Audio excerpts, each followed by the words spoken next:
Denise in Harrow, you're on Talk Radio. Hello. Hello? Hi.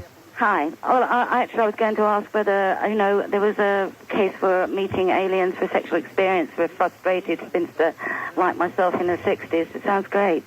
Frustrated? At 60, aren't you supposed to finish with sex about 50? Oh, go on, James. You know that's not true, don't you? Oh, dear. Anyway, hello, James. No, I hello, don't, Graham. Hi. Read your book, The Sign and the Seal, couldn't put it down. Thank you. And after reading it and hearing you speak today, I just don't know how you do it.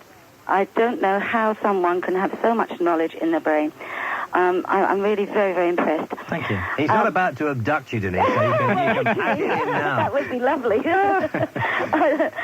The voice sounds good. No, actually, to be perfectly honest with you, every question I had been shot down in flames or answered.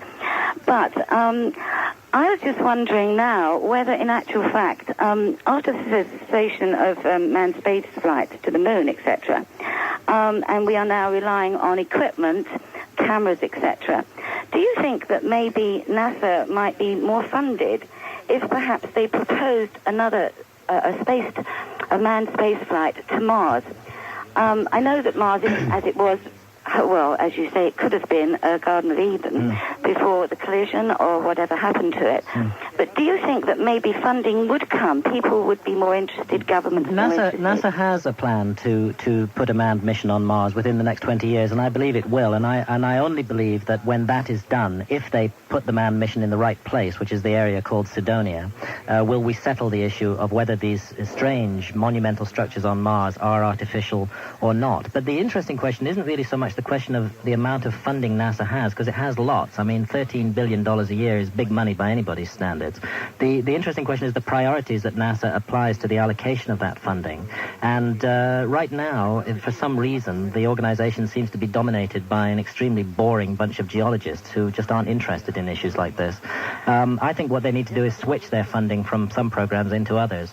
And the manned landing on Mars, I regard as an absolutely top urgent priority, because I believe not just that we will settle the issue of whether there was intelligent life on a neighboring planet, which is an issue worth settling, for goodness sake, but also that we may learn the truth about the cataclysmic history of the solar system by landing on Mars. Do you also think that if they found that these buildings were of perhaps, one could say, man-made or Mars-made people, do you think maybe this could go back into time when maybe there was a civilization which was doing interplanetary travel between Mars and the Earth? Very interesting point.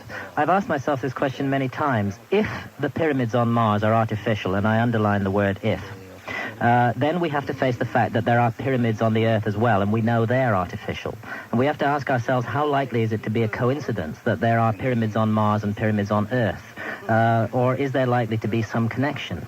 If there is a connection, then there's only a very limited range of possibilities as to what that connection could be. Either a civilization from Mars visited the Earth and taught us the art of pyramid building, or an earlier civilization from Earth visited Mars and taught them the art of pyramid building, or there was a third-party civilization, an interstellar civilization, which visited both Mars and the Earth. But if those pyramids are artificial, I personally don't think it's a coincidence that there's pyramids on the Earth. And are the pyramids in Egypt supposedly aligned with the pyramids on Mars, or is that just... No, there's no evidence of that. The only certain evidence is that the Great Pyramids of Egypt have, the Great Pyramid itself has internal shafts which point at specific stars, and that they are laid out on the ground in the pattern of specific stars. So there's a very strong sky-ground connection between these, involving the pyramids on Earth. Some of the geometry that is found in the pyramids on Earth, such as the value pi that we use to calculate the circumference of a circle from its diameter, are also found in the structures on Mars. Measurements have been done on the NASA photographs, and they yield recognizable geometry similar to the geometry of the pyramids on Earth. And while I don't regard that as conclusive, I regard it as a first step case for a further investigation of this mystery, and I'm just disappointed that so far scientists just want to dismiss it because they're afraid of looking foolish. Okay, Denise, thank you very much indeed. Maybe we'll do a program on sex in your 60s. I feel it coming on as I get closer.